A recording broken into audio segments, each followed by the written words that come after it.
call civilized discourse based upon academic analysis and thought, and considering the other person's point of view, and conceding that from time to time there may be someone well to our left or right, and of whatever race, color, or creed they happen to represent, that might actually be adding something to a conversation or a process.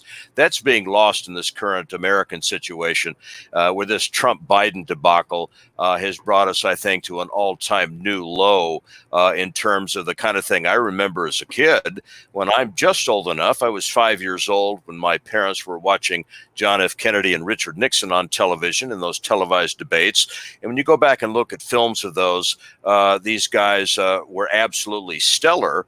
Compared to the kind of garbage that the average American is being subjected to today.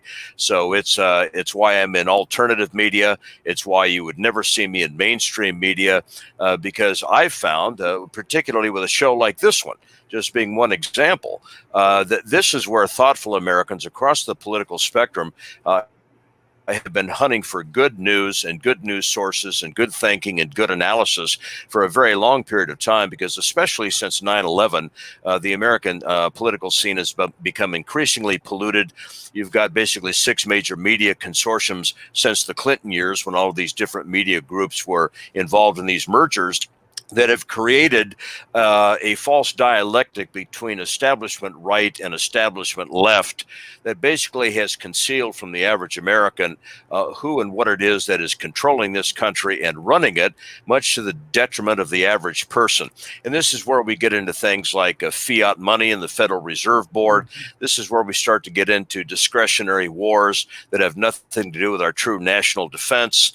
This gets into questions about COVID-19 and vaccines and so forth, where I'm struck by the fact that Americans ranging from Robert F. Kennedy Jr. and his children's health defense over to someone like Ron Paul are saying in many cases a lot of the same things in regard to this tendency and this movement toward a world government, frankly, that is benefiting a few people at the expense of most of the rest of us.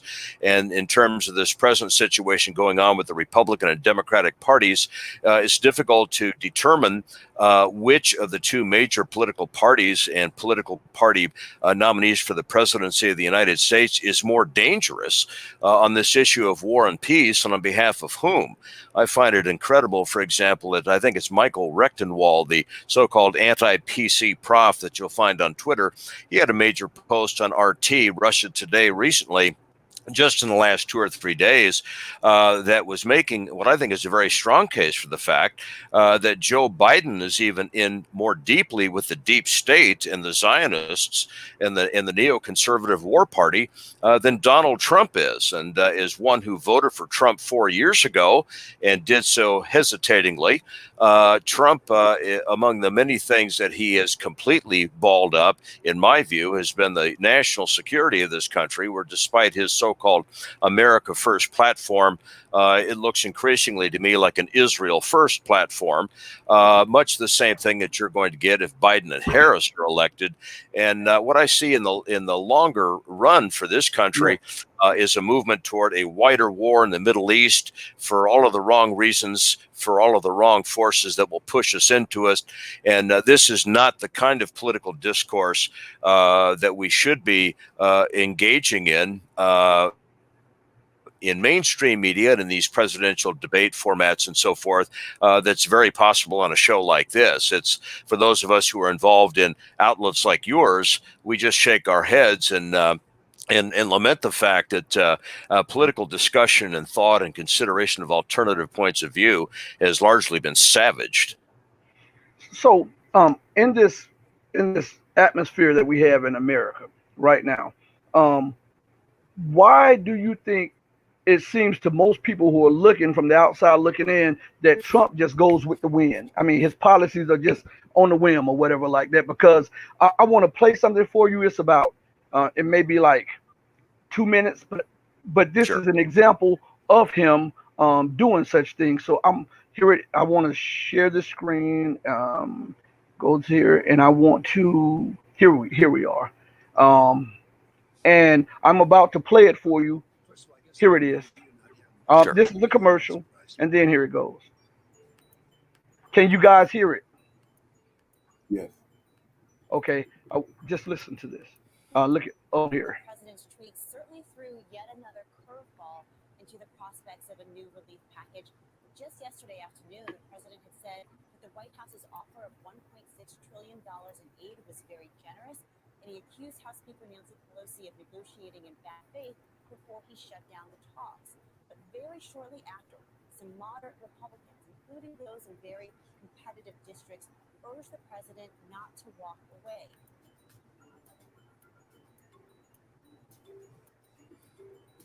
GOP Congressman John Katko is in a dead heat with his Democratic challenger in central New York. He tweeted this: "With lives at stake, we cannot afford to stop negotiations on a relief package," and he strongly urged the president to rethink this move. Meanwhile, Susan Collins of Maine, who is in danger of losing her seat, called walking away a huge mistake and said that she had called the Treasury Secretary to register her complaint. Now, Senate Majority Leader Mitch McConnell had thrown his support behind the president's decision to stop the talks. He said that Democrats had never made a reasonable offer and that they would re-engage after the election.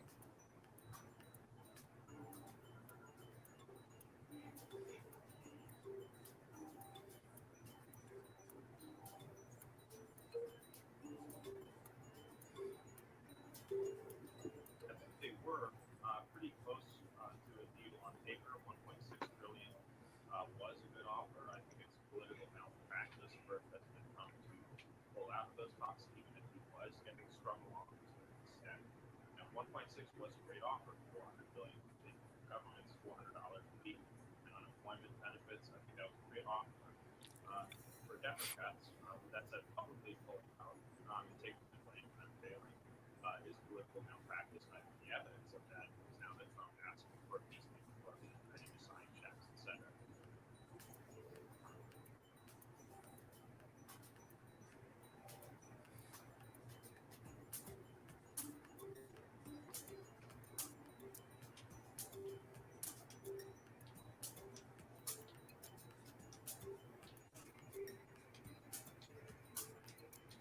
So I cut it because I want to address that because just hours before that he was pushing and saying that the country was in trouble and we needed more stimulus and within just like a couple of hours he just pulls out. I mean, what does that say about him as the president, and what does that say about his policy making? Because it seems as that he does things on a whim. Well, let me give you an example of what I think is Trump at his most dangerous. On the 3rd of January, you had General Soleimani, the Islamic Republic general of Iran, assassinated in Iraq. Now, President Trump publicly admitted that he was behind that he commissioned that. This was clearly a crime. I've said this repeatedly, in the Tasnim news agency and press television of Iran is an anti-war conservative. I'm on the political right in this country historically. I'm talking about the Pat Buchanan, Ron Paul right. And I found the president's actions in this situation not simply to be criminal, but the president in this circumstance was relying upon some really terrible neoconservative advisors that he had surrounded himself with, who appear to be a continuation of everything that has gone wrong with American foreign policy, especially since 2001. But to actually order the assassination of a foreign general, a foreign leader that we are not in a formal state of war with, is a literal crime.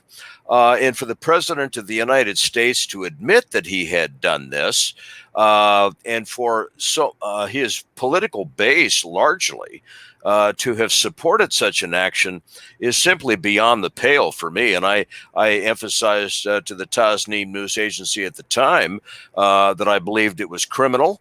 It was not simply criminal in terms of the premeditated assassination of a foreign leader that we are not technically at war with, the Israeli lobby notwithstanding, but the fact that Trump commissioned this assassination to take place in a third country, Iraq, that was not on board with this and had not been consulted in any way, shape, or form, made it an international crime against two different countries.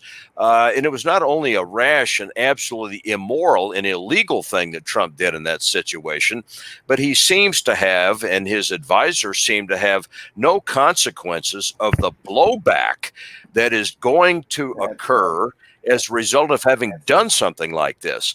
I lived in Iran years ago, as we may have talked about at the beginning of the hour. My father was a senior advisor over there years ago during the last years of the Pahlavi regime. I have a lot of Iranian friends across the political spectrum, and almost to a person, they understand that regardless of their differences with one another, that this was a heinous criminal act. It was a violation of international law. It was a violation of Iranian autonomy and sovereignty in a way that is probably the worst thing that the United States has done since the 1953 coup d'etat in that country, which overthrew Mohammad Mossadegh, that is now popularly known as Operation Ajax. It became the CIA's primer for all of these illegal regime changes that the United States has attempted and in some cases has been successful in pulling off in all the years since. So that was the 3rd of January when, just out of thin air, Mr. Trump, having already unilaterally pulled this country out of this JCPOA P5+1 treaty with Iran. And by the way, along with Pat Buchanan and David Stockman on the right, and Philip Giraldi, the ex-CIA station chief, who's now the head of something called the Council for the National Interest. These fellows are all more prominent than I, certainly. But the point is, we all supported the treaty. We felt it was in Iran's interest and the ultimate interest of the United States to come to terms with this treaty. Trump, listening to these radical neoconservative kooks like John Bolton and Mike Pompeo, just to name two, unilaterally pulls the United States out of this deal. And I've gone on record as a man of the right in saying that I think this was Barack Obama's chief achievement during President Obama's time in office, that we were able to finalize this deal and to go into it. Trump unilaterally pulls us out of it, not simply breaking his word to Iran, but breaking his word to the other signatories to the treaty and ignoring the best intelligence that 16 American intelligence agencies had submitted up to that point that indicated that beyond a shadow of a doubt, the Iranians were upholding their end of the deal in the treaty. So what does Trump do? He unilaterally pulls us out of that treaty because Pompeo and Bolton and Bibi Netanyahu of Israel, operating in a completely different wavelength from the rest of us, wanted him to pull out of the treaty. And then Trump proceeds to engage in all kinds of economic sanctions against Iran that Congressman Ron Paul had publicly and correctly said were acts of war. And then on top of all of this, Iran is not simply made to be the bad guy for having upheld its end of the deal, but Trump, having broken the word of the United States to Iran and to these other nations that were a part of the deal, ignoring his own intelligence community, then proceeds not only to engage in economic sanctions against Iran and to engage in military deployments that look increasingly threatening around the Strait of Hormuz and the Persian Gulf. But then on the 3rd of January, he commissions this premeditated extrajudicial execution of a foreign general of a country that we are not formally at war with, which is a criminal act under international law. Now, that to me is about as reckless as it gets, and I have maintained consistently and continue to maintain publicly, and have said so with the Tasnim news agency and also Press Television, as well as with the Sputnik International of Russia that's talked to me from time to time, that this is not only criminal activity, but it gets into the very thing that I think you're suggesting, Rashid, and that is that this guy is not necessarily playing with a complete deck of cards to be doing things like this, reckless advisors or not. Most of us, I think, hopefully have enough moral and ethical and political sense to grasp the fact that the president of the United States should not be doing things like that. And to the extent that he not only did it, but was proud of it and admitted that he had commissioned it, he has set up a situation, and I'm well aware of this because of the number of Iranians that I know in their state media and from watching the reactions of a lot of people in the Middle East on Twitter and so forth. The Iranians are not going to forget this any more than we would forget it if their government commissioned the assassination of an American general. We would not tolerate that. We would see that as a casus belli to go to war. In this particular situation, however, the Iranians are just expected to take this and to shut up. So in this particular circumstance, to me, once again, and I said so publicly at the time, I felt that the Democrats' case for attempting to impeach Trump on the charges that they drummed up were largely absurd and would not wash in terms of a conviction.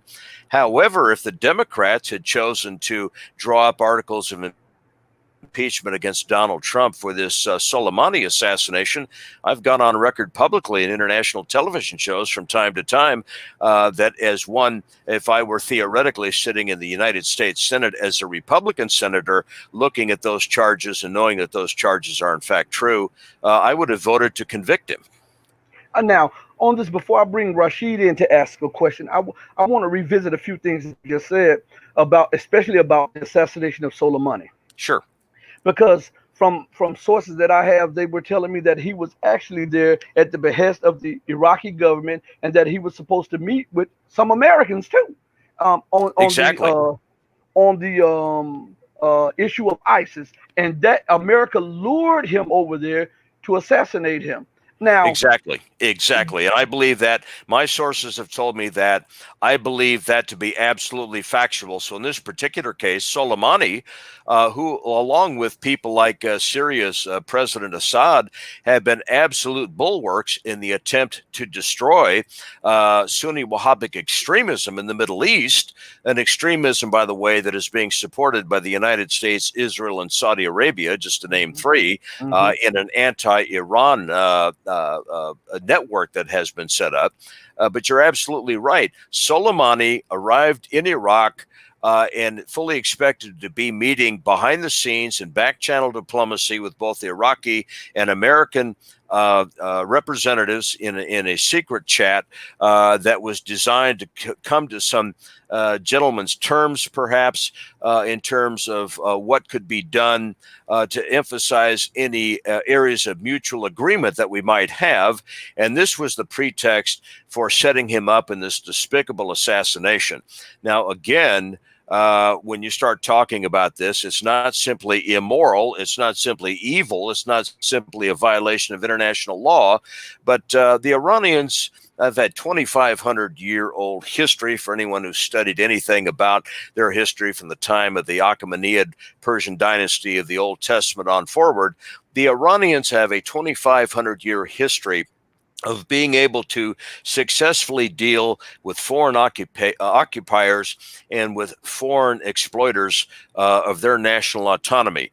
And for the president of the United States to have done something like this, the question is not whether or not there will be a draconian blowback price to be paid for this. It's a question of when and how. And when this thing came out on the 3rd of January that Trump had done this, again, I think it is the best example, or the worst, if you choose to say that, of a man who is visceral, who has an element of the mercurial to the point of being imbalanced, and who is listening to advisors.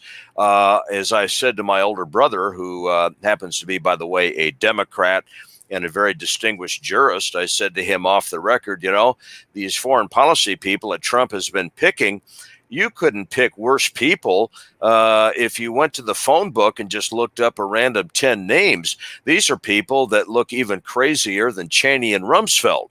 So in that regard, I think we're touching upon the nerve of what is truly wrong in this country.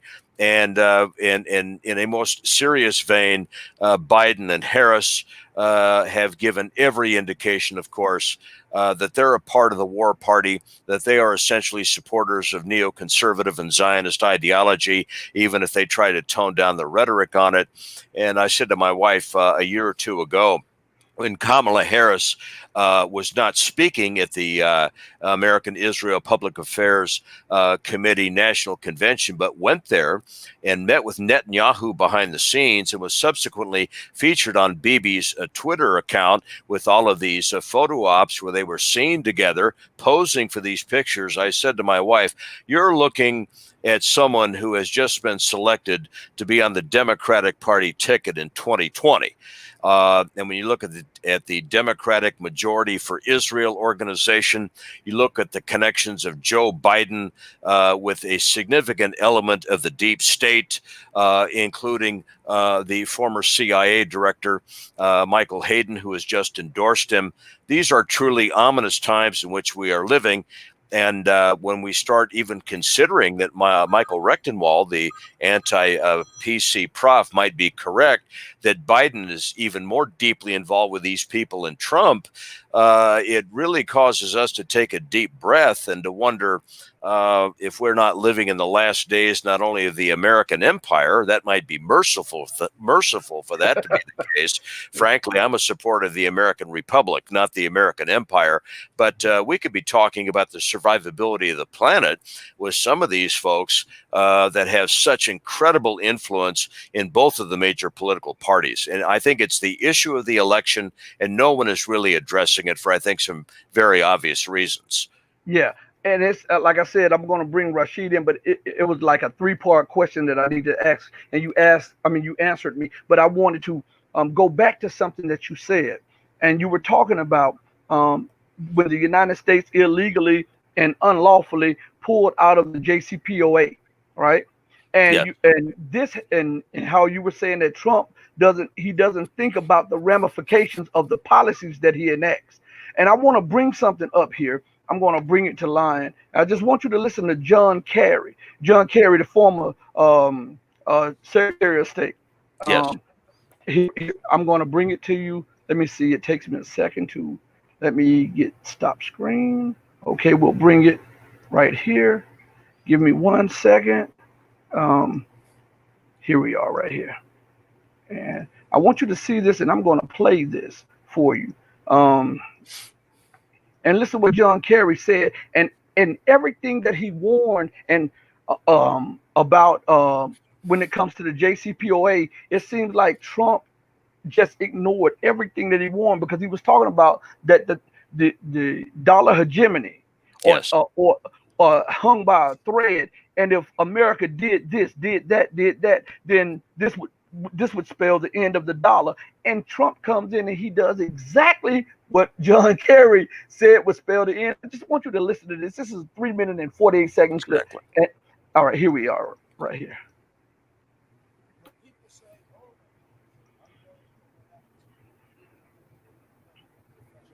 Folks, they are a professional nation today.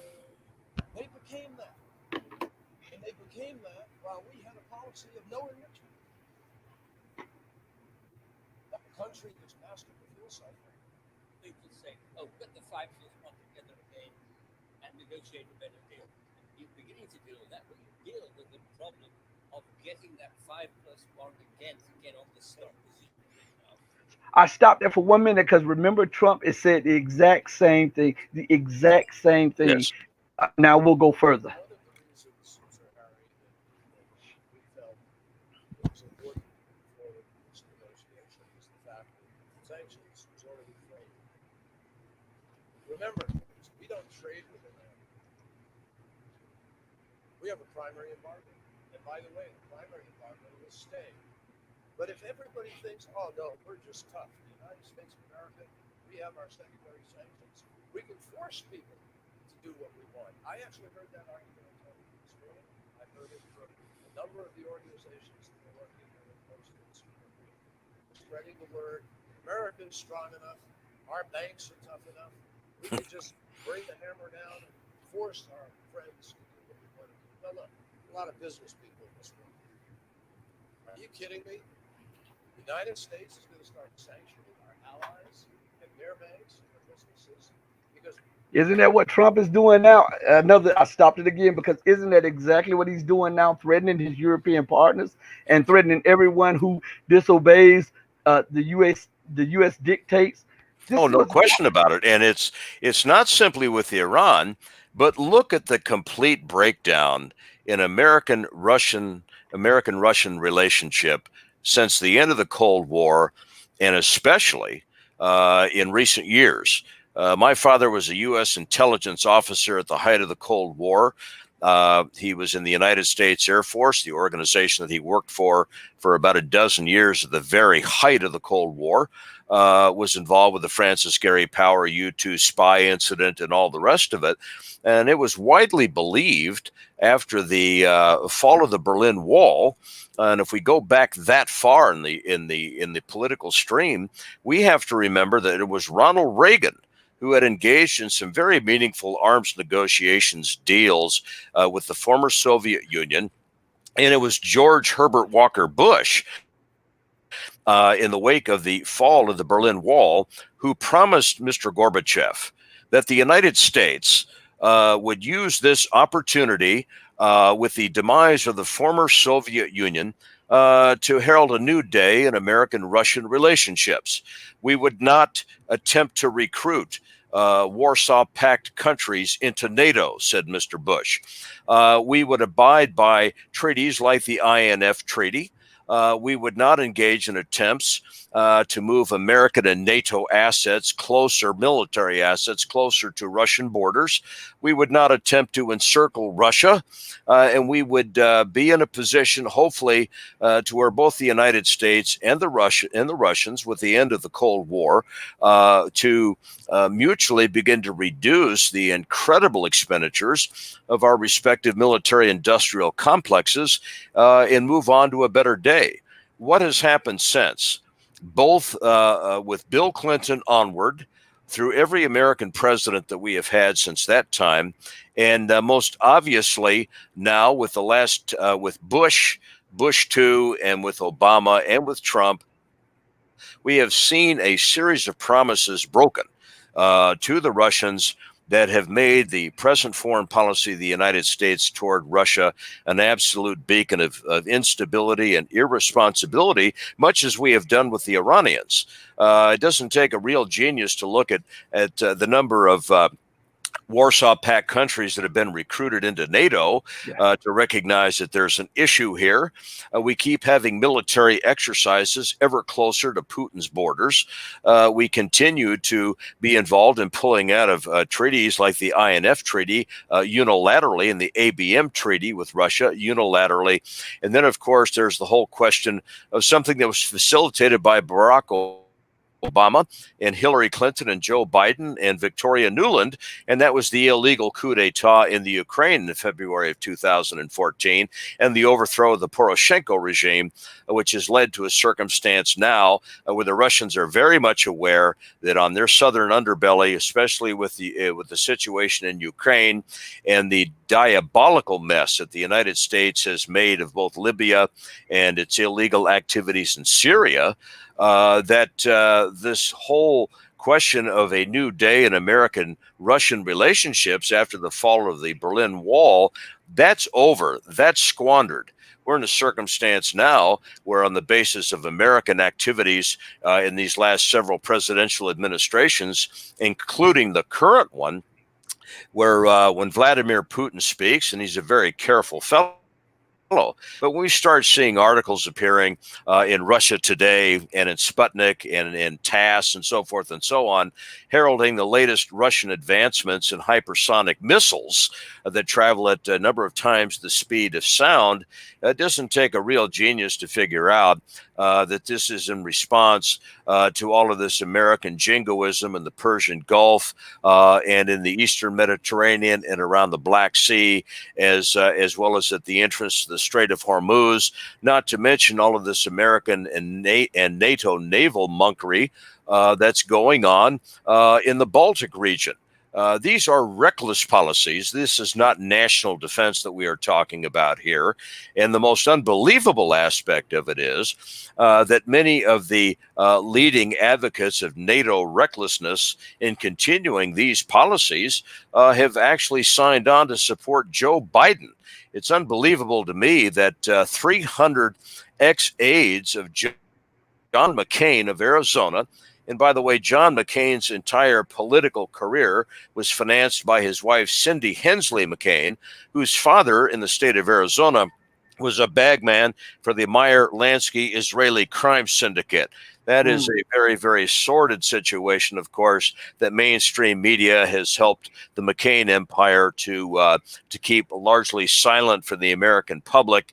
And, of course, the whole McCain state funeral heightened all of the things that supposedly this fellow had done in his life, which not only obscured his father-in-law's relationship with the biggest mogul in the Israeli crime syndicate in the United States, who had, by the way, if you read Michael Collins Piper's book, Final Judgment, and look at what Lawrence Guyano has written for the Unz Review, Meyer Lansky and David Ben-Gurion played a direct role in the assassination of John Kennedy.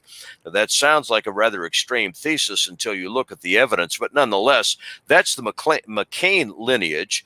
And why is it now that Cindy McCain and 300 ex-aides to the late John McCain have made no secret of the fact in all of these media outlets, including Axios.com, where Cindy McCain was interviewed recently, they are embracing Joe Biden as General Michael Hayden, the former head of the CIA under George Bush, did today. This is very, very disturbing because when you start looking at the incredible irresponsibility in the American-Russian relationship, not to mention the Iranian, just focusing again on Russia for a moment, that has really gained a tremendous amount of steam from Bill Clinton onward, it begs the question as to why the American public continues to tolerate this jingoism, which is reckless, which is expensive, which gets back to what John Kerry was talking about when it comes to the American dollar. Can anyone believe that there's no relationship at all between the national debt of this country and the overextension of our military empire abroad, in the increasing trouble that the American dollar is in as the reserve currency of the world? Look at this BRICS organization: Brazil, Russia, India, China, South Africa.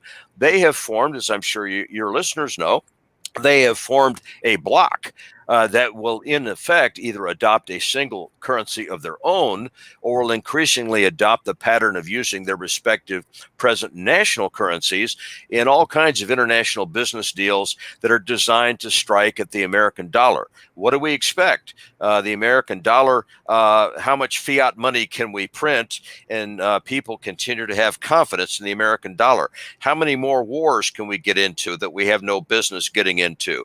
How many more regimes can we attempt to overthrow, whether it's Iran or Venezuela or Ukraine, before the rest of the civilized world finally says, hey, we're out of here with these guys?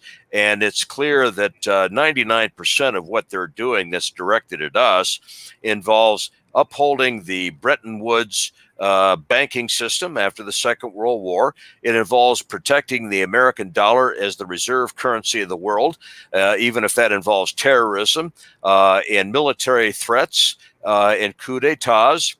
And last but not least, there's the whole question of Greater Israel, right?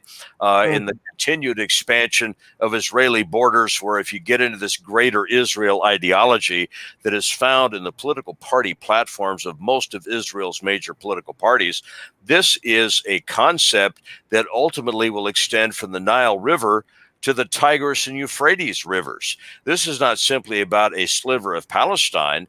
This is about Israel hijacking the rest of Jerusalem, which Donald Trump has enabled them to do. This is about Israel continuing to build illegal settlements in the so-called occupied territories. This is about Israel having major designs on much of Lebanon and working their way eastward into Syria, into Iraq, and so forth and so on, with the idea in mind that the perhaps the strongest regional military power that would oppose them is Iran, hence the need to utilize Donald Trump and his neocons and Joe Biden and Kamala Harris's neocons and Hillary Clinton's neocons to get rid of the present regime in Iran and to reinstall something akin to Shah Mohammad Reza Pahlavi, who was very compliant with American interests from 1953 up to the time of his own overthrow in 1979.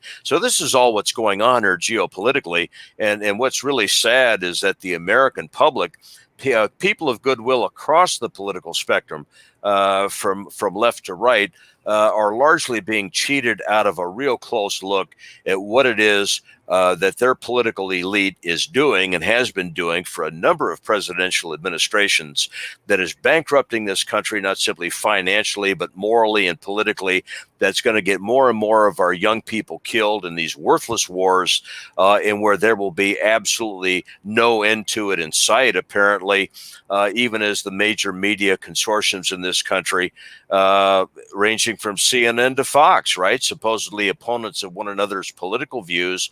But when it comes to this whole business of supporting these discretionary wars for all of the usual reasons, this is where there seems to be very little difference between Wolf Blitzer and somebody like Sean Hannity of Fox News. And that's why people have to turn to outlets like yours to find anyone of any political persuasion who can talk about these issues and have his or her own views subjected to some degree of analysis.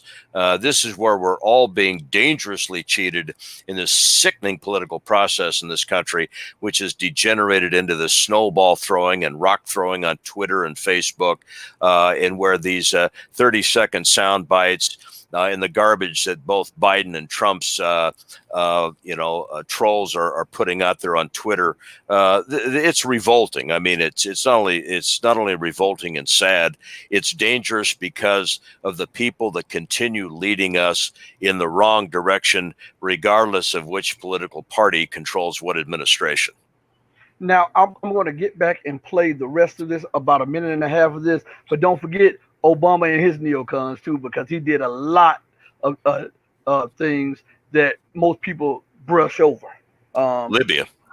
Yeah. And bombing 7 Islamic countries, right, to win the Nobel Prize. I Right. don't mean to interrupt you, Mohammed, but the Babylon Bee had a pretty good jibe the other day when it said that, these people that were suggesting that Trump should win the Nobel Prize because of this obvious election year political agreement between the United Arab Emirates and Israel over Palestine. I mean, this is not only laughable, but when it was suggested by some of Trump's key supporters that he should win the Nobel Prize, the Babylon Bee, the excellent Christian satirical outlet, posted that Trump shouldn't win should not be considered for the Nobel Prize because he hadn't engaged in enough drone strikes yet. Well, we're going to hear what he has to say. What John Kerry has to say about, he's going to finish it up, and in his talk, in this 3-minute thing, he sums up everything that he is warning America not to do because it will lead up to X, Y, and Z. And everything that he warned, Trump threw it out the window and did it. And now we're looking at the dollar being rejected around the world. So I want you to finish listening to what he has to say. Then we'll bring Rashid in for a question. Good. Listen to that part again. Because we walked away from the deal, and we're going to force them to do what we want them to do, even though they agreed to the deal we came to. Are you kidding? That is a recipe quickly, my friends, for them to walk away from Ukraine, where they are already very dicey and ready to say, well, we're not yet. They were ready, in many cases, to say, well, we're the ones paying the price for your sanctions.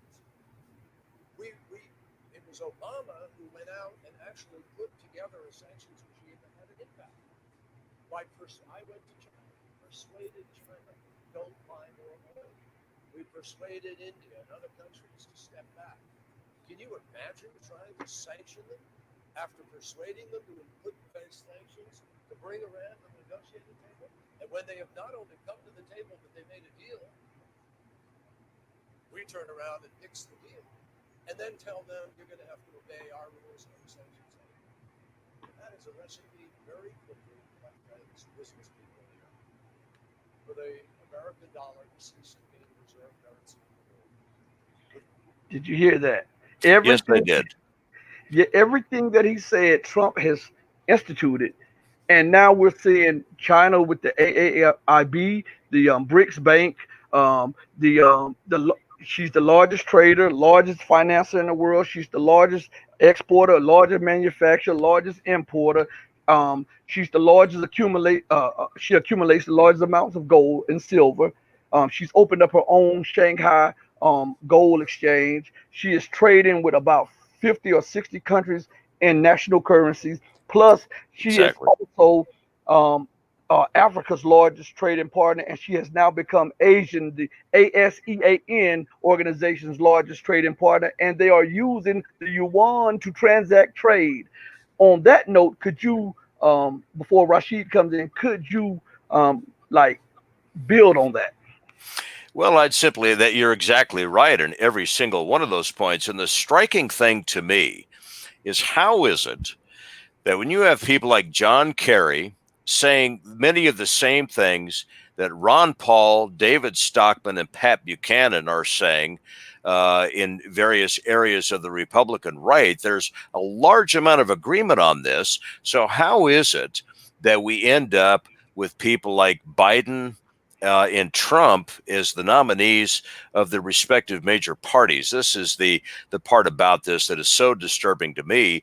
The other aspect about this, and I think Senator Kerry was very articulate in talking of this, it's not simply the fact that we have a neoconservative cabal tied up with the central banking community and tied up with the Israeli lobby that mistakenly believes that coercion and force and threat are going to work in perpetuity as national political policy. But the same government with these same people that is engaging in all these coercive acts and all of this threatening of Iran, Putin's Russia, the Chinese, the Venezuelans, the Libyans, and the Syrians, and so forth and so on, is the same government that in the last 20 years has erected a domestic American surveillance and police state, the likes of which the average American cannot even comprehend.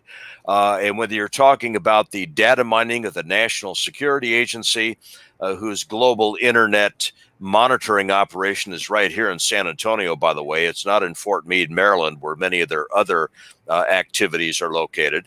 But whether you're talking about the NSA's data mining of the average American citizen without warrants, whether you're talking about the ability of governments to use mainstream telecommunications players to engage in roving wiretaps of American citizens without warrants, or you're talking about classic one, the federal government actually using the ADL, the Anti-Defamation League of B'nai B'rith, to create political profiles of Americans from left to right who don't support these policies. And so, in essence, whether you're on the Red Pill Diaries or Press Television, whether you're talking to Sputnik International, whether you're writing for publications on the American right, the anti-Zionist, anti-neocon American right, like the American Free Press, or whether you're looking at some of these outlets on the left that print and publish a lot of very good material, frankly. The World Socialist website, WSWS, I think it is, WSWS.org, .org. they Yeah. publish a lot of things. Yeah, that I frankly agree with. But the point is that all of us in particular who are involved in these things are at increasing risk of being marginalized professionally, personally, and financially, and even putting our families at risk for some of the things that we're doing that are a part of our Bill of Rights. We have the right in this country to engage in this kind of discourse, this kind of free speech, this kind of going around mainstream media to talk about some real issues. And yet, what are we now seeing? An unprecedented move by the federal government of this country and the intelligence agencies of this country to work with Twitter, to work with Facebook, to work with YouTube and Google and so forth and so on, to absolutely eradicate any political perspective, whether it's left, center, or right, that begins to delve more deeply into what it is that has happened in this country, not simply in foreign policy in the last 20 years especially, but what has happened in, again, what is, I believe, the most dangerous advancement in a domestic surveillance and police state in this country that has ever occurred in my lifetime. The technology behind this is unprecedented. The malice of the American political elite in wanting to employ it against average people who speak out on these issues or who write about these issues in order to preserve their own power is really scary. So, I mean, who knows who's watching us tonight?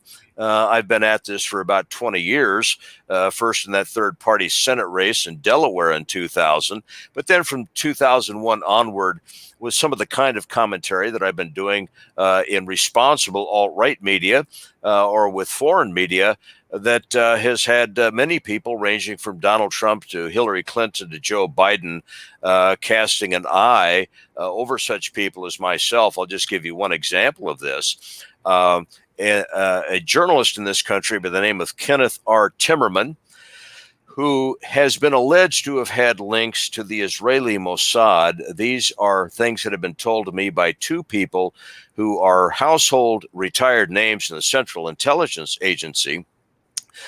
Kenneth R. Timmerman was working with my old friend Howard Phillips of the Conservative Caucus to do something with the Richard Mellon Scaife Accuracy in Media outlet to paint Congressman Ron Paul and me as tools and as virtual agents of the Islamic Republic of Iran regime for appearing in things like press television to tell the American people what's really going on with their government on many of the same kinds of issues that even a John Kerry has spoken out on. So when you see that kind of thing transpiring, and you see where even people that you've worked with in the past, like I did at one time with the late Howard Phillips of the Conservative Caucus and the so-called Constitution Party, it really gives us pause for concern to see not only the way in which the American media has been completely hijacked, not simply to see the advancement of the electronic domestic surveillance police state that is going on at the behest of the political elite in this country and the intelligence agencies that largely serve them. But look at how many of these third-party movements, ranging from the Constitution Party and the Tea Party on the right, to some of the movements on the left, like Occupy Wall Street, for example, where it is known that from time to time, those groups who've had some very fine people connected with them have been infiltrated by people who bear every evidence of working for the other side. I'll mention one example of this. Gareth Porter, who's a well-known anti-war columnist. You'll see him at antiwar.com. A lot of major media outlets around the world run him. You check out Gareth Porter sometime with the New Horizons conference in Iran a few years ago. And Porter returning from that conference only to have his ties to the ADL revealed when he said a series of things about that conference and its organizers and some of the people who were there that indicate that he'd been playing both sides against the middle the entire time. This is the kind of political landscape that we live in. And the average American who is, say, watching this vice presidential debate tonight, or who will watch the next Trump-Biden quote-unquote debate, is largely being deprived at a look at what's really going on here. Okay. Rashid, do you have a question that you would like to ask? It's really got something to be said that you got to go to press TV to get to the American public. Exactly. You got to go over there to get what you got to tell to the American public because you shut out over here. But exactly. But yes, but going back to that, what is the end game of this cabal to attack Iran? Now, Iran is not like beating up Palestine or something. Remember, Exactly. the IRGC is the one who taught Hezbollah. Exactly. And what is the purpose of Exactly. that? What, It would what be is like, the purpose of that? how many of your viewers, not to mention you guys, believe that I, at any time in my life, much less at the age of 65, could walk into a bar where Mike Tyson and 3 or 4 guys that are involved in the Ultimate Fighting Championship are all having a beer, and that I would insult all of these guys with racial epithets and so forth and come out on top in a fight with them, right? Right. I mean, it'll just be, I mean, I would last, what, 10 seconds, 5 seconds, you know. And here we have an American political and national security establishment that has been floundering in Iraq, floundering in Afghanistan, that has screwed up Libya and Syria, and that has had their Israeli partners opposed very well by Hezbollah, especially from about 2006 onward. Who can look at the quicksand that the American military establishment finds themselves in these conflicts, with the meter still running in terms of borrowed money, expenditures, national debt, and casualties on all sides? Who can believe that even in a one-on-one between the United States and Iran, that we would emerge out of that conflict in some cakewalk situation, to quote Kenneth Edelman from the time when we first invaded Iraq? This is utterly ridiculous. Iran is a first-rate regional power in the Middle East, but if we intervene against Iran militarily for absolutely no legitimate reason, other than the fact that the Israeli lobby wants it, do we really expect Putin to do nothing? What if Putin comes into this thing as he already has in Syria? Yeah, the Chinese, right? Maybe the Chinese don't even have to invade or to get involved militarily to say, you know, now's the time to dump all of this American debt that we hold on the open market, right?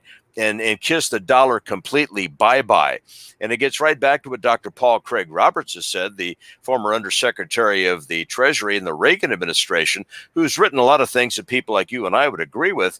It is Dr. Roberts who has said, hey, this kind of empirical overreach only stops when the empire runs out of men and runs out of money. So as screwed up as the American elite and the American political, military and political establishment has been up to now, does anyone believe that if we get involved with Iran, just look at their terrific record against Saddam Hussein over 8 years in the Iran-Iraq war, when they suffered somewhere between 1.5 million and 2 million casualties and had nowhere near the conventional military capability that they have now. In this particular situation, you add a very credible Iran to this militarily. You add an Iran that is absolutely outraged over this criminal Soleimani assassination. And then the Russians and the Chinese, of course, are the real wild cards in all of this in terms of what they might choose to do. Does anyone believe? Yeah. I mean, it's like, okay, let's get back to what I was talking about earlier. How many of you would bet on me in a fist fight with Mike Tyson? I certainly wouldn't, right? And yet, if I walk into a bar and insult him and 5 of his friends, that's about how ridiculous American neocon foreign policy is, because we're about out of men, we're about out of money. The whole issue of the American dollar being threatened as the reserve currency of the world plays into this. And we start fooling around with military powers like Iran and Russia and China. What happens if we do what Netanyahu wants us to do in Iran? And not only does Putin become involved militarily, but you have a situation where the Chinese not only dump American debt in the open market, but it's about that time that the Chinese decide to engage in some actions in the South China Sea and against us over Taiwan that they've been holding back on up to now. Does anyone really believe that the United States could withstand that kind of a unified challenge? I certainly don't. And frankly, we speaking not of you guys or me, but we speaking of the American political elite, they're asking the rest of us to be willing to get our butts kicked for their interest, which in the end will not even be their interest because these are powerful political and demographic and social and religious and economic forces aligned against us. This is not the American unipolar world that it was right after World War II. And these guys like Pompeo and Nikki Haley and John Bolton and Trump and Biden and Clinton and all these other people, they better grasp this very quickly before it's too late for a lot of people.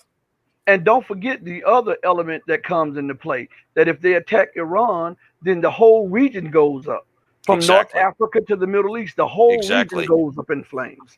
And this is something that is not being talked about in the mainstream media. And a lot on alternative media, they're turning their head to it too. And we're seeing that there's more muscle flexing militarily between Iran and America. There's more muscle flexing between America and Russia. There's more muscle flexing between America and China. And then there's also economic flexing with America sanctioning China and the main reason that she's sanctioning TikTok and WeChat is because they're losing economic dominance and supremacy over them. And it is on top of that, they've lost manufacturing dominance. They've lost export dominance, import dominance. They've lost all of the levels that let's get into a war with a country that presently has all of our pharmaceutical manufacturing plants there, right? This is terrific thinking.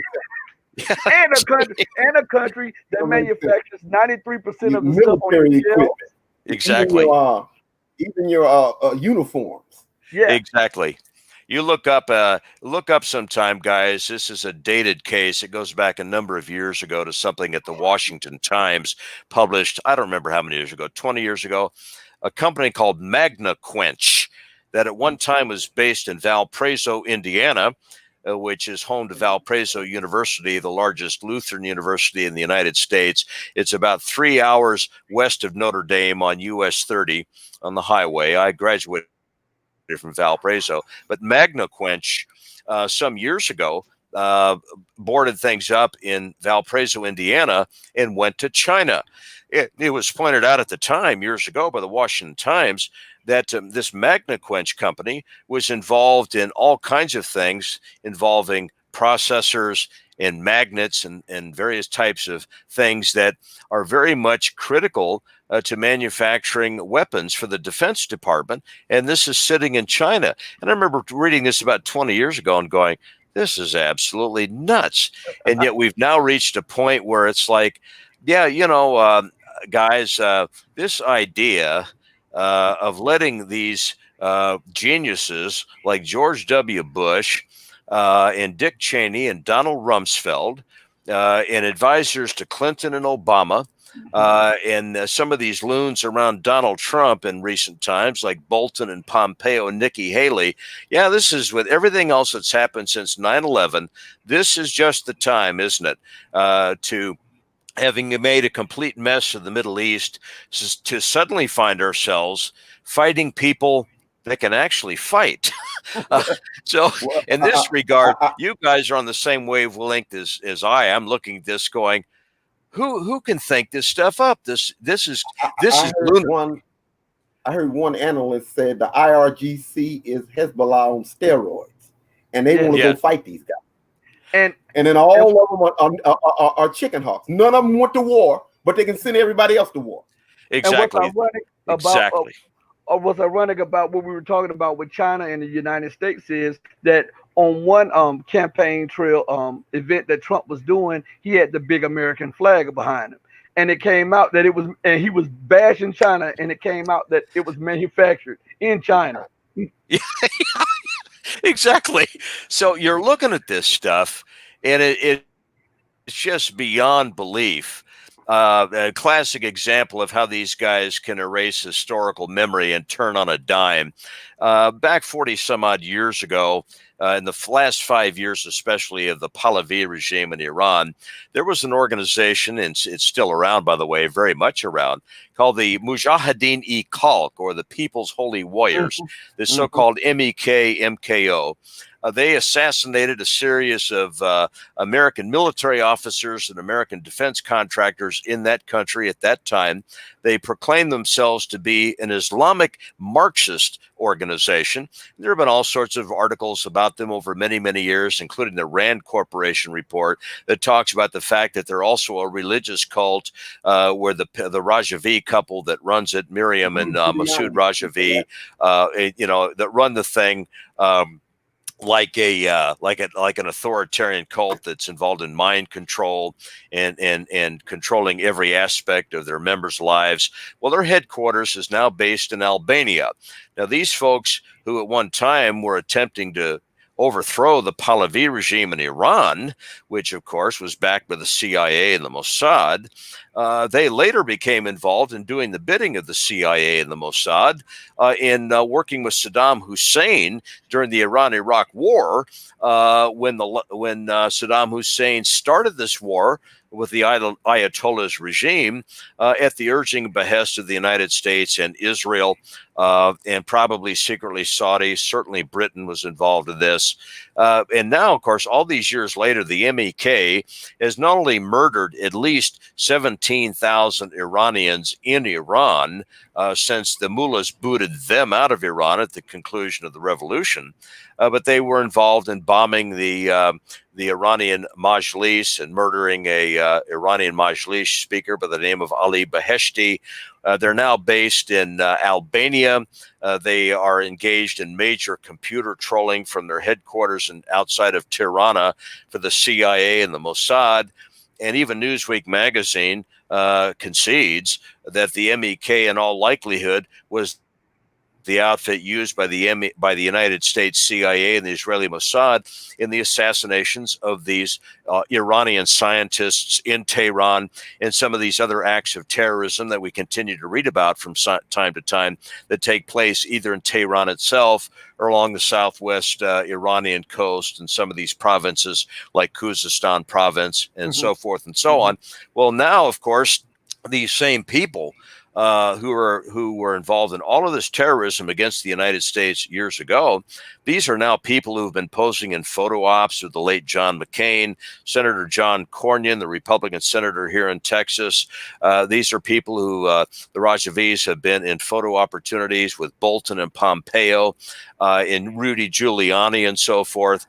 And one of the most amazing aspects of this to me is that when the Mujahideen-e-Khalq was in the process of being delisted by the State Department as a terrorist organization, before the delisting, the MEK was funneling money from the Saudis and the Israelis and from interested parties in this country, funneling monies to all of these American politicians in both parties, including people like Tom Ridge, our first Homeland Security Director, right, in Pennsylvania, before the MEK had been delisted.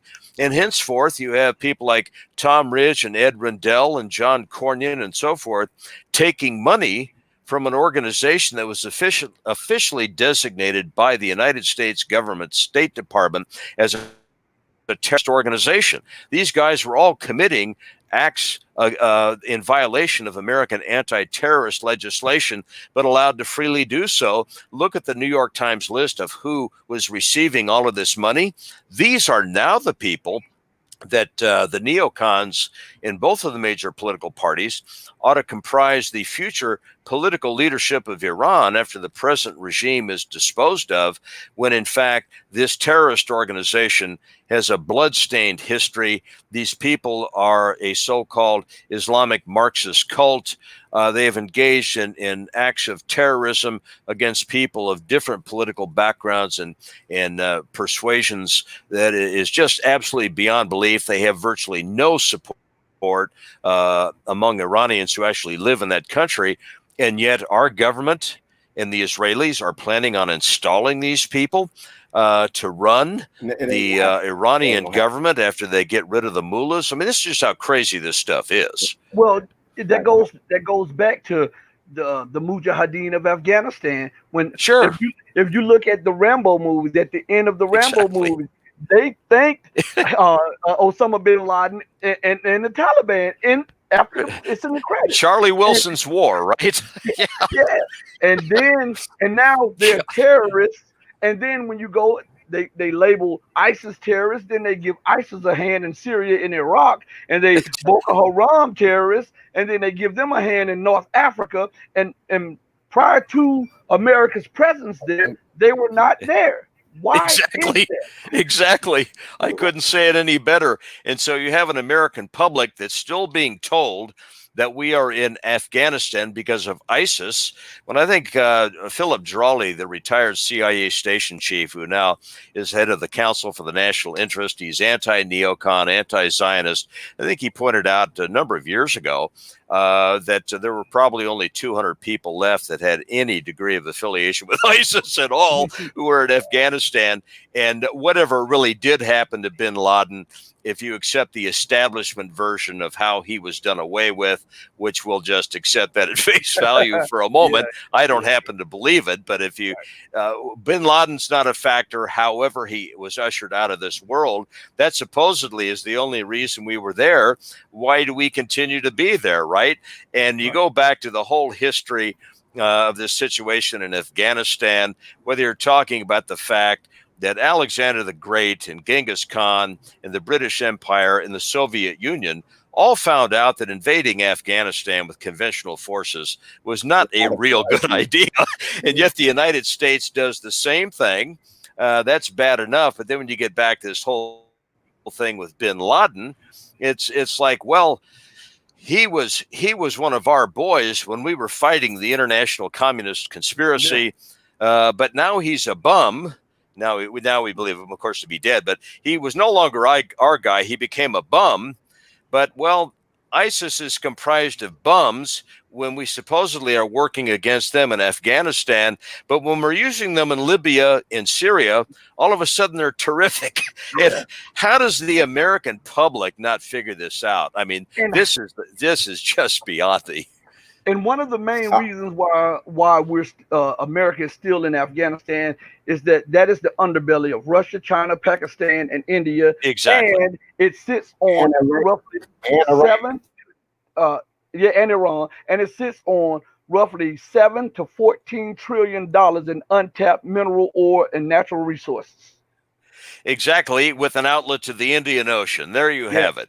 And so when you look at this, it's okay. It's like, you know, if the United States actually believes that it can sustain something like this, and I don't, and I think it's clear that the water level for American neocon multinational corporate foreign policy is now above the eyebrows. But even if you believe in this kind of nonsense as a justification for what the United States military is doing in Afghanistan, why not just level with the American public, right?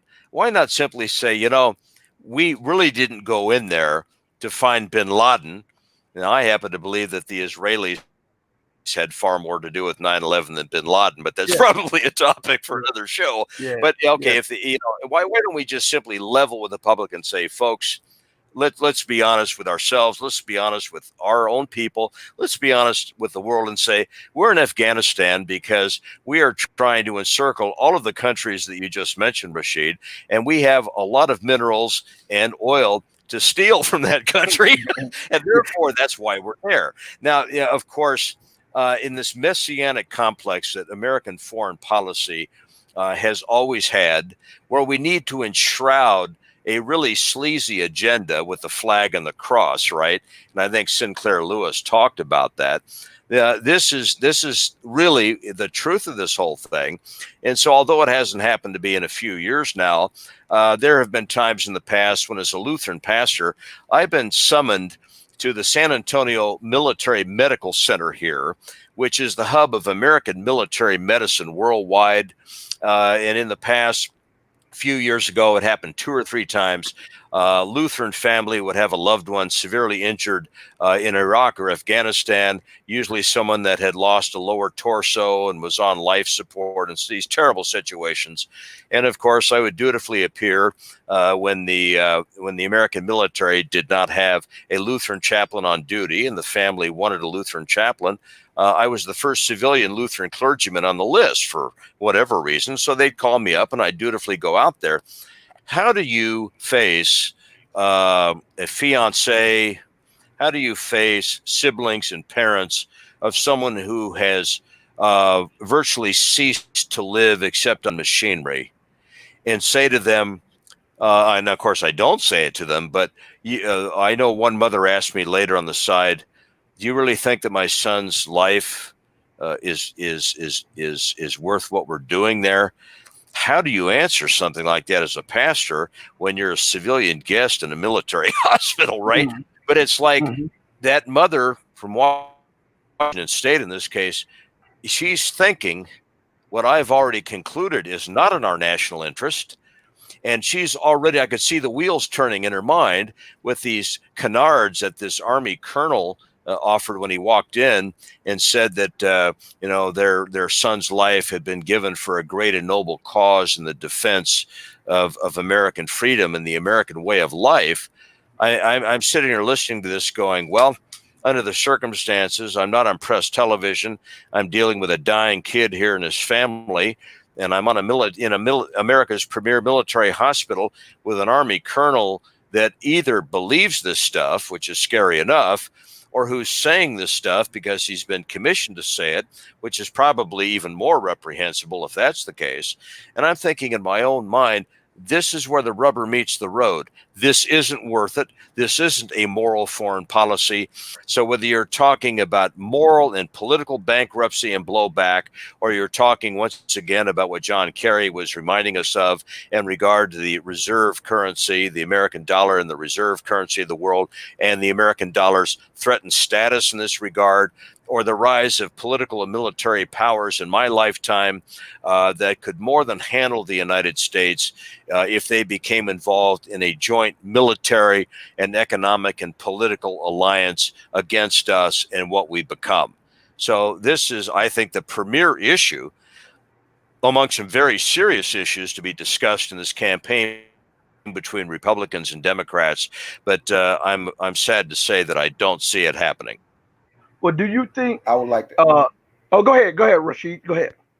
I'd like to ask the question: if this goes down the way they say it is, that Donald Trump loses and refuses to leave office, and they give it to Joe Biden, who was actually selected. Remember, he was out, and then all of the Democrats went behind and got rid of all of your competition and selected Joe Biden to be the right? Yes. He selected him. He didn't win any votes. They threw everything behind him. Exactly.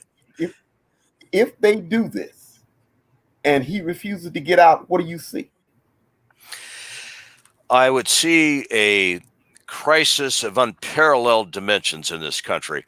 And I can't remember right offhand who it was that wrote an op-ed on this very thing for Russia Today, saying the same, discussing the same scenario you just offered, Rashid, one that we've talked about on alt-right radio as well, where if you have a contested election where both sides are saying that they won and the other is not accepting the results of the election, and you have a series of court challenges on this and some degree of acrimony over whether or not Barrett, in fact, does replace Ginsburg on the Supreme Court, and you end up with a situation where, with all of the domestic discord and violence that we have seen in American cities since the George Floyd tragedy, I think that would be just a drop in the bucket compared to the kind of violence and political instability that we would see when massive numbers of Americans would become weaponized on all sides of an issue like this, with the idea in mind that they were being defrauded by someone of what they believe was the legitimate outcome of the election. this RT op-ed went on to say that even regardless of that very draconian scenario, which is a very live possibility, I think that's the reason for your question. It is a live and real and dangerous possibility. But even if it doesn't go to that point, I think that there is a process in the delegitimization of American institutions where people across the political spectrum don't trust their government for some very good reasons. They don't trust corporate media for some very good reasons. They don't trust establishment religious figures, quote unquote, for some very good reasons. The crisis in belief, the crisis in trust in Americans in their fundamental institutions and in each other, it seems to me, has reached a point where even if the election itself is not contested, leading up to an inauguration day that has to be postponed, I will still forecast what this RT op-ed piece was talking about, and that is a level of delegitimization in the political process and in our institutions in this country that will ultimately prove to be the demise of the American Republic, and that's not all of the American Empire. I'm sorry. Maybe we can get a republic back here. But in the context of the kind of political and social instability that I think you guys quite rightly see is going on here, who can believe with what's happening internally in this country that we ought to be taking on Russia and China and Iran and Venezuela in some kind of a military conflict? I mean, this is about as crazy as Belshazzar, as reported in the 6th chapter of the book of Daniel, failing to see the handwriting on the wall, or even after the prophet tells him that his reign's over, Belshazzar says, well, okay, my reign's over. Let's still have a party.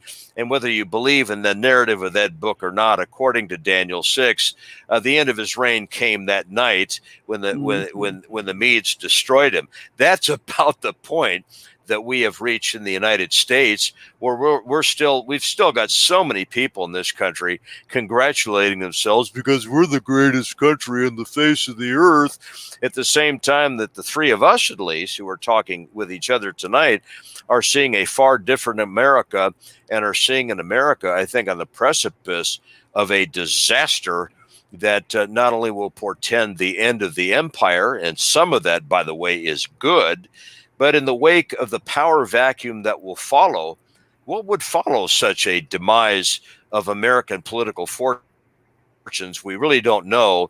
But I think John Kerry was suggesting the same thing that John F. Kennedy said during the Cuban Missile Crisis in his office when he was talking to his brother and to Kenny McDonald, and the president was talking about a book that he had read earlier that summer in 1962 called The Guns of August, Barbara Tuchman's book, about how all of these miscalculations and idiotic decisions in myopia led to a First World War. Kennedy, of course, skillfully and by the grace of God, helped to maneuver us out of such a catastrophe. Both he and Khrushchev came to an understanding that this simply could not be allowed to be. There were a lot of people in the American military establishment at the time who were actually disenchanted with Kennedy. I know that from the inside because my father was involved in it at the time, and my father was not one of them who was disenchanted with Kennedy, by the way. But nonetheless, in the environment now, can you imagine if the United States faced a crisis of the magnitude that we did in October of 1962 with either Trump or Joe Biden in the White House? You don't have the wisdom there. You don't have the wisdom there. And there's nobody, a feedback on your end. There's a feedback on your end at this moment. Okay. Could you go out of the and come right back in the chat? Me? Me or Rashid? Now you're clear. You're clear now. Am I clear now? You're clear now. Okay. You're clear. Okay. Yeah. they don't have the wisdom. Oh, you know what? I think we may have offended some people on the air, because they're bothering the sound system and they're disconnected. Well, I told you the NSA has got their internet operation, global internet surveillance operation with Microsoft right here in San Antonio. So maybe our ratings just went down suddenly.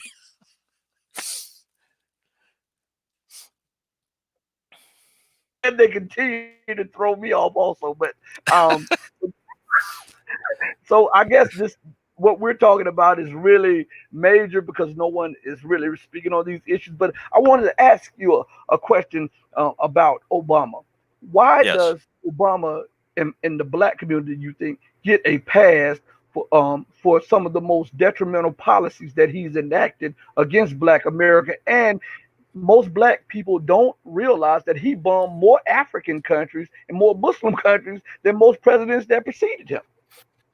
Exactly. And Sarah Abdallah has talked about this many times on Twitter. She's kept the statistics on these bombings and the number of people that President Obama has killed in these insane drone strikes, which are just apparently a different version of the idiocy that Trump has been conducting since he's come into the White House. Maybe not as much of it, but the Soleimani assassination now has Obama and Trump running neck and neck in terms of some of this irresponsibility. But the phenomenon that you're talking about here, Rashid, well, I obviously can't be a spokesman for the African American community.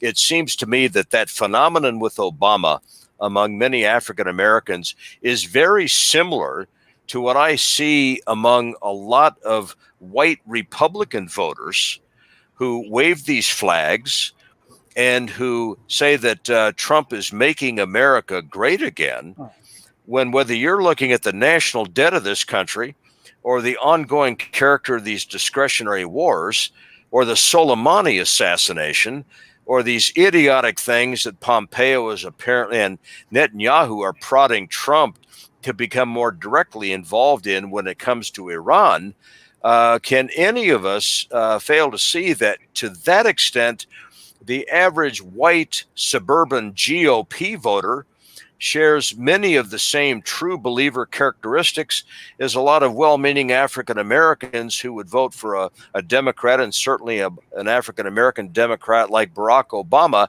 not recognizing that in many cases, whether you're talking about Obama in the Democratic Party or you're talking about someone like George W. Bush or Donald Trump, that ultimately the nefarious forces that I believe have the ultimate control of American policies as it relates to fiat money and the Fed, as it relates to American national security policy in the multinational corporations and the Israeli lobby and so forth. To that extent, these true believers on both sides of the political aisle don't see that they're completely missing the bullseye when they seem to be somewhat on top of things when the other party's bum is in there. And they seem to be oblivious to what's going on when their own party's bum is in there. So in this case, with George W. Bush and Donald Trump, I, as a Pat Buchanan, Ron Paul Republican, say, well, you know, there's no getting around this. If you've got any degree of intellectual honesty or moral integrity at all, George W. Bush and Donald Trump are two of the biggest boobs who have ever held the presidency in the history of the United States. Now, they have some company competing with them, but the notion that one appears at a Make America Great rally and worships Trump as some sort of a messianic figure, frankly, for anyone with any degree of intelligence or intellect or honesty or historical perspective, if I might say this bluntly, that sort of thing is enough to make me throw up. It's utterly sickening. Now, when I wanted to bring something up. I was watching an interview. It was about 2 years ago, I believe it was, and it was being translated in English, but it was President Putin talking, and he was being asked a question about better relations with the United States, and he Yes. said that it does not matter who is the president of the United States once they're elected or put into office. Men in black suits come and tell them what to do and what not to do. That's what he said.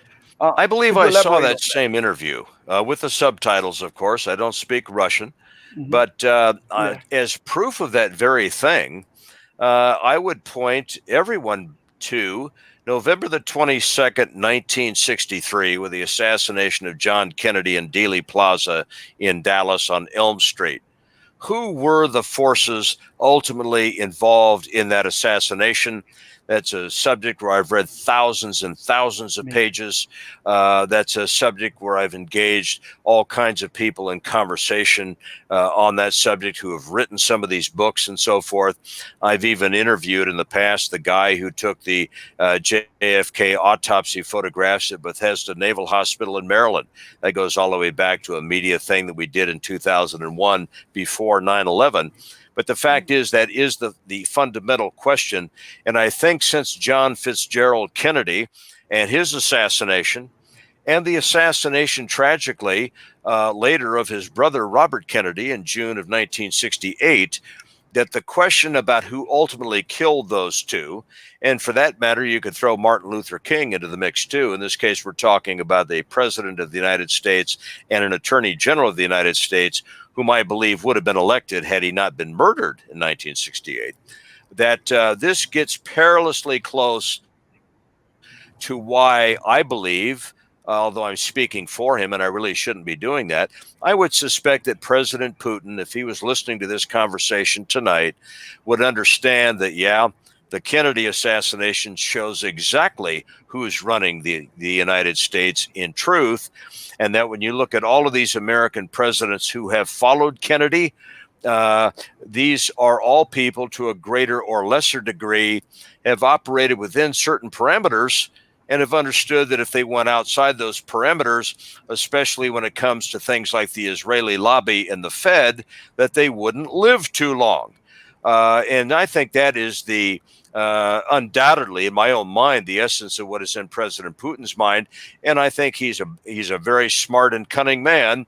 He's a very shrewd man. And I think when you look at what he's doing, or some of the things that I've seen out of Medvedev in recent times, or I follow this General Sergei Shoigu rather closely, both in Russian media as well as on Twitter, they're planning accordingly because they have it figured that regardless of who prevails in this mockery of an election in the first Tuesday of November, regardless of who gets inaugurated, assuming that we have a clear-cut, agreed-upon winner in January, that the issues involving the forces that want to destroy Russia as a part of the creation of a new world order and a world government, I think that's what ultimately is involved here, and that the forces behind this want to bring all of the nations of the world under this aegis with the banking system that is based upon the American dollar as the reserve currency of the world.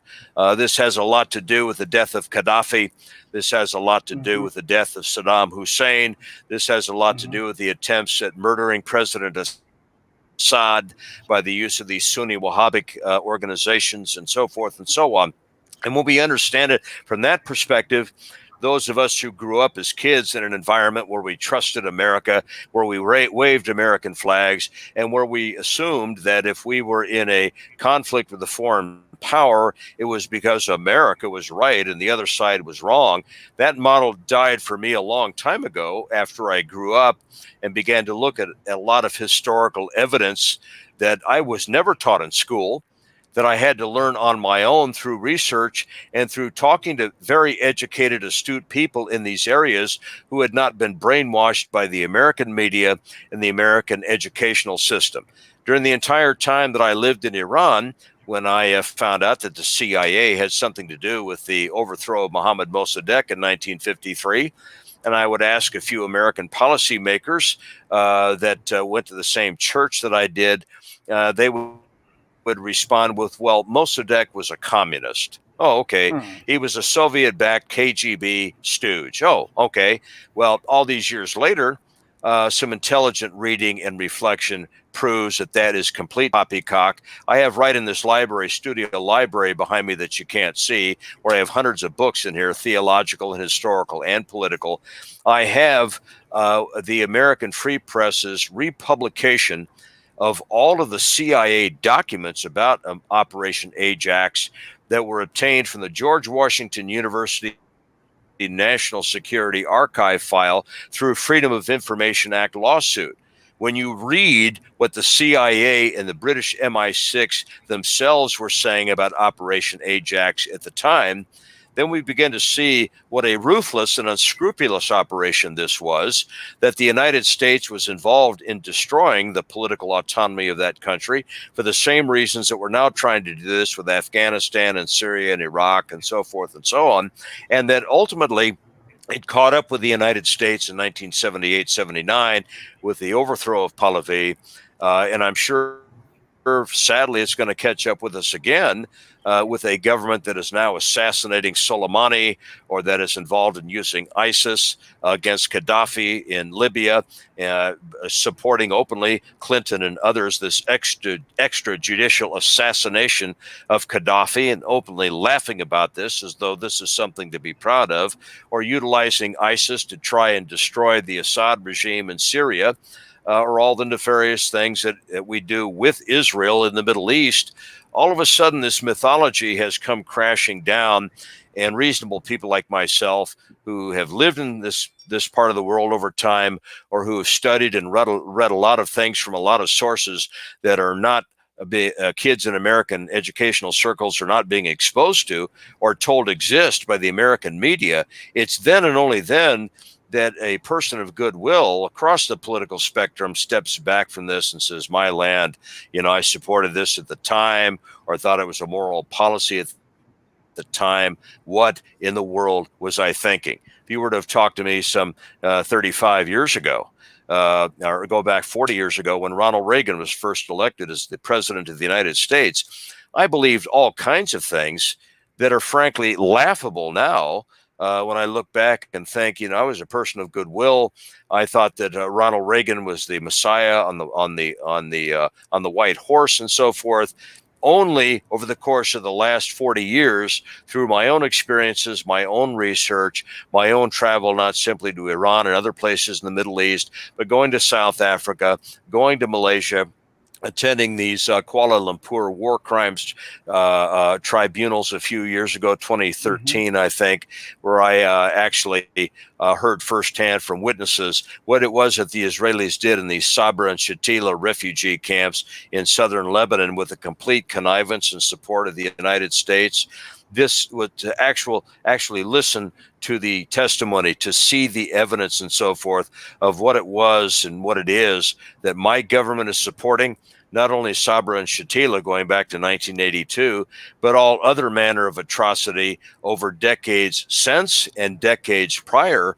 It's a rather sobering reassessment on my part of all sorts of things that I at one time believed had validity that now have me shaking my own head, not at my malice as a younger person, but at my complete historical and political ignorance, which is why I have some degree of compassion for people who are well-meaning on the American right who continue to believe garbage like this, because they've not had much in the way of exposure to anyone within their own movement who's come out of that sort of thinking, who can say, hey, look, do you really know who killed Kennedy? Do you really know about Israel's attack on the USS Liberty? Do you really know about the Lavon affair? Do you really know about the bombing of the King David Hotel in Jerusalem? Do you know that Jack Ruby, the assassin of Lee Harvey Oswald, was Jacob Rubenstein, a Zionist gun runner working for the Habilion Association, not the Habilion Association? Well, Jack Ruby, Jacob Rubenstein. And Jacob Rubenstein was, in fact, a Zionist gun runner in the late 1940s, working with the Meyer Lansky Israeli crime syndicate to run materials to the Zionist terrorists. Excuse me, I have to cut you off. I have to cut you off for a second. Let me tell you, every time you repeat that part, your microphone messes up. So you know what that is. That's why I keep saying repeat that. Every let's time try it you again. Saying, yes, try it again. Every time. How we doing now? We're doing good. Jack Ruby, Jacob Rubenstein. Jacob Rubenstein, we are told, was working for Sam Giancana and the Chicago Crime Syndicate. Ooh. Yes, they knew each other, but Jacob Rubenstein, a.k.a. Jack Ruby, was also a gun runner for the anti-Castro Cuban exile forces that were going to be used in the Bay of Pigs operation. Jack Ruby, a.k.a. Jakob Rubenstein, was also involved as a Zionist gun runner for the Irgun and the Stern gang in the run-up to Israel's Declaration of Independence. And Jack Ruby was, in fact, a bagman, Jakob Rubenstein, for the Meyer-Lansky Israeli crime syndicate, which was directly involved in the Kennedy assassination and which controlled the political future of one John McCain. That's how deeply these things go. And when we start asking ourselves, how does this fit in with more conventional, credible conspiracy theories about how and why President Kennedy was killed, we can simply ask the simple question. The anti-Castro Cubans and James Jesus Angleton always come up, and They're doing you rightfully again. so. But what's They're that? doing you They're like doing it this again? Yeah. Yes, well, not surprising. It's not surprising, Now, folks. And let's give it another try. These guys here in San Antonio with the NSA are doing everything possible to do what they do to me at least 5 times a year. Jakob Rubenstein, a.k.a. Jack Ruby, linked to the Meyer-Lansky Israeli crime syndicate. Aha, here we go, folks. Meyer-Lansky was the OSS, that was the World War II front runner or forerunner to the CIA. Meyer-Lansky was the OSS's liaison to the Batista regime in Cuba before the Castro's revolution in Cuba. That's the connection of Lansky and Ben-Gurion and James Jesus Angleton and Frank Sturgis, who was working for the Mossad, by the way, and Jakob Rubenstein, also known as Jack Ruby, in terms of the bigger picture of who killed Kennedy that gets back to Michael Collins Piper's book, Final Judgment, or check the Unz review, which has the complete text of the Michael Collins Piper book, Final Judgment. There's also a very fine article there by Lawrence Guyano entitled, Did Israel Kill the Kennedys? Take a look at that, folks, and you'll begin to see how this cabal that controls both of the major parties in the United States has been pulling the wool over your eyes and mine for decades. hey, so on that subject, before we go a little further, what about, I read something, I don't know how credible this is, but they were talking about George Herbert Walker Bush being in Dallas on the day of the assassination of Kennedy also, and that he may have played a hand in it also. That I'm not sure of, but I will tell you this. Credible evidence does exist that in 1963 and 64, when Lyndon Johnson was putting together his Warren Commission, that when we look at who it was that was the liaison to both the CIA and the FBI in the investigation of any alleged Cuban angle to the Kennedy assassination, that person was, in fact, George Herbert Walker Bush. I also heard that they met at Clint Murchison, the Dallas Cowboys owner's place. I'll tell you what I know about that. I was 8 years old at the time, so I wasn't invited to the party. And my dad was at the Air War College in Montgomery, Alabama that year. But let me simply say this: Madeline Brown, the late mistress to Lyndon Baines Johnson, Madeline Brown kept a diary. And a number of years ago, when I was covering the Kennedy assassination for the Republic Broadcasting Network, Madeline Duncan Brown, I believe is her full name, her lawyer contacted me and offered to show me Madeline Duncan Brown's diary in her own handwriting, okay? And looking at her own handwriting, she, in fact, makes reference to the night of November 21st, 1963, to that gathering at Clint Murchison's home, which not only involved Lyndon Johnson, but according to Madeline Duncan Brown, also involved Richard Nixon, who supposedly had left Dallas earlier that day. Nixon's conventional story is that he was in Dallas because he at the time was on the board of directors of the Coca-Cola Company. And Madeline Duncan Brown names some of the other significant figures that were at Murchison's house the night before the assassination, with, of course, Lyndon Johnson being the most sinister of all of them. And according to Madeline Duncan Brown's diary, she, the then mistress of LBJ, she commented that as she and LBJ were leaving the party that night, and the subject of the way in which LBJ had resented the attitude of both of the Kennedy brothers toward him, Madeline Duncan Brown made the claim in her diary and subsequently on YouTube before her death that Lyndon Johnson stated to her definitively that after tomorrow, meaning November 22nd, 1963, after tomorrow, I won't have to worry about the Kennedys anymore, quote unquote. So check out Madeline Duncan Brown and her diaries and any YouTube materials where she might still be on there. She's no longer living, of course, but I find her report to be very, very credible. And certainly all of these various players that knew that Mr. Kennedy was about to be killed, nonetheless, in their own way, shrink in comparison to the Meyer Lanskys and the David Ben-Gurions and the James Jesus Angletons and the Frank Sturgises and the E. Howard Hunts, who quite clearly were involved in the assassination. And in the case of E. Howard Hunt, that's even been corroborated by his son posthumously, who wrote a book about his conversations with his dad on the subject before the elder Hunt's passing from this world.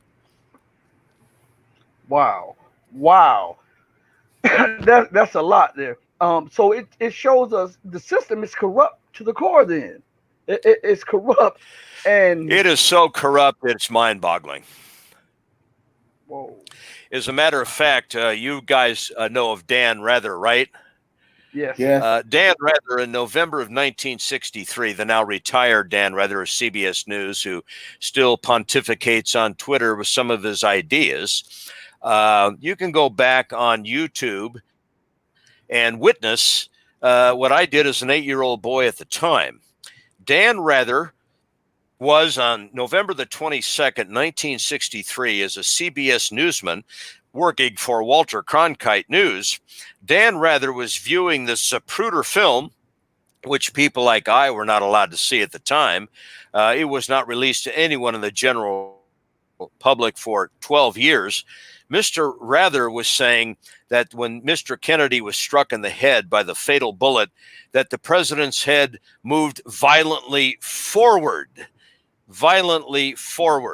It's right there on YouTube. You can see in retrospect at the time that that's exactly what Dan Rather said. And I remember 12 years later, when I was sitting in the Valparaiso Student Union with the late African-American comedian Dick Gregory, who had come to Valparaiso University to show us the Zapruder film and to talk about the Kennedy assassination. When you saw the film in its entirety and saw the infamous frame 313, or even as the late Ed McMahon would have put it in the Karnak routine with Johnny Carson, a child of 10 or a child of 8 or a child of 5 could plainly see that the president's head was driven violently backward at the time of the head explosion from the fatal shot, which meant only one thing according to the laws of physics, and that is that however many times Mr. Kennedy was shot from behind, that the fatal headshot for sure had to have been fired from his right front. And of course, the Parkland Hospital surgeons, we later learned, years later, said that both the head wound and the neck wound that the Warren Commission said were wounds of exit were in fact wounds of entry. What was it that Rather was concealing 57 years ago? What has the mainstream media in the United States been attempting to conceal ever since? This gets at the heart of things that have happened in American history, the likes of which have been falsified to the American public time and again. Spain being accused of sinking the U.S. Maine in Havana Harbor. the real truth of the sinking of the Lusitania, the real truth of FDR and Pearl Harbor, the real truth of the Kennedy assassination, the real truth surrounding 9/11, the real truth about the Iran-Iraq war, the real truth about why we invaded both Afghanistan and Iraq. All of these real truths that prove to be obscured by an American media and American government who weave constant untruth to people. This leads us into this election where, if we understand the bigger picture, we need to understand that that which is rarely that which appears to be when it comes to mainstream media in the United States and to their very, very convenient tools. Look at Operation Mockingbird and the CIA operation that involved the complete compromise of mainstream media at the time of Operation Mockingbird. And then, of course, there are the words of the late CIA Director William Colby, who died a very, very troublesome and mysterious death, by the way, in April 1996. The book Shadow Warrior will underscore that what happened to Mr. Colby was not what mainstream media said happened to him on the night of his drowning. But William Colby once said that in terms of mainstream media in the United States, that there wasn't a reporter of any consequence in mainstream media who wasn't under the control of the Central Intelligence Agency. And that, ironically enough, as I've already mentioned, was said by a gentleman who in April of 1996 mysteriously disappeared in the Patuxent River under circumstances that are far different from what was advertised then and what American mainstream media would continue to maintain were the circumstances of his death. Well, thank you, Mr. Mark Dankof, for coming here. We have to have you back soon. Hey, anytime. I like working with you guys. Much better than Wolf Blitzer or Tucker Carlson. Much better. We don't make any money, but we're much better. Right. And so we got to get you back here. I wish we could get you back next week and go and just roll through what you were just saying and go into depth on this. We would love to have you back here. Hey, and we anytime you guys want, we can get it arranged. I enjoy appearing on a show like this. And to the extent that there's anyone out there who is being at all helped by this, it's worthwhile. My former longtime radio partner, Mark Glenn, who is a Lebanese American, a Roman Catholic, very much involved in alt media for many years. He's now largely retired to his ranch with his wife and 10 kids in Idaho.